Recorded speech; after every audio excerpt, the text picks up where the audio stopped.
class, Professor Lopez, Mr. Carroll. My presentation today will be on a Spanish dictator from Ecuador. His name is Gabriel Garcia Moreno, and I chose him because I'm from Ecuador.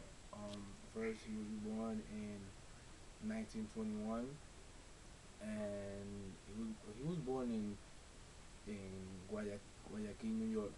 He moved to Quito, New York, and he then grew up and he went to the University of Quito.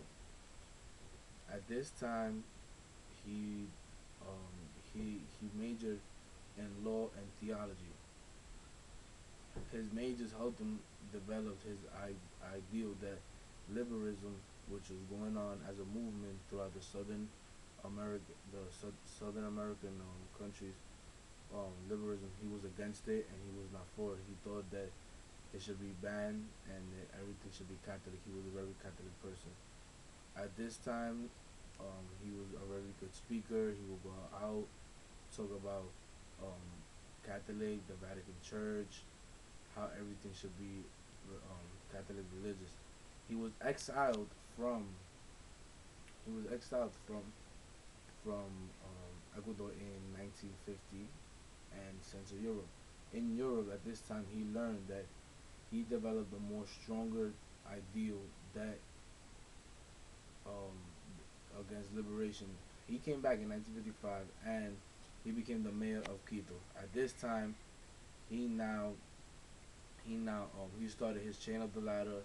You know, he went into Congress, he went into Senate. He then 1960 came with the help of Juan Jose Flores. Flores. He gained the presidency, which Juan Jose was an independent leader. This time he gained the presidency. He wasted no time. He started a new constitution, which would start biasing all the Catholic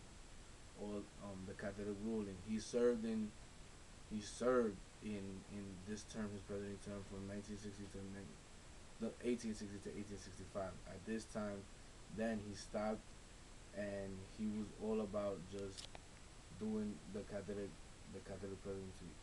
Um, he then started a term again in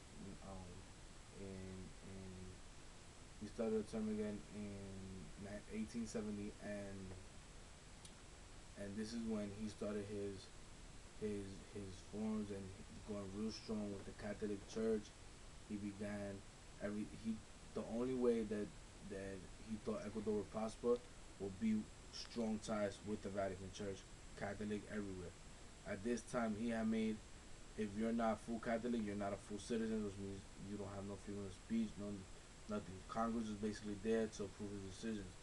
So at this time, we asked what's going on. He was really taking away the liberty of the people, which is really something that after being capitalized for a couple of years, for many years actually, the Southern American states are not gonna want this. They're not gonna take this, and he went too far, which was he was assassinated. After his assassination, the person who took over denounced all Catholic um, laws and anything. Even though he was against liberation and liberalism, the liberalism movement that was going on in Southern American states, we asked all the good things that he did because he did do good things for Ecuador. He stabilized the economy. He modernized agriculture. He brought he brought Ecuador a high credit, international credit with other countries. He put universities. He enrolled more students into classes.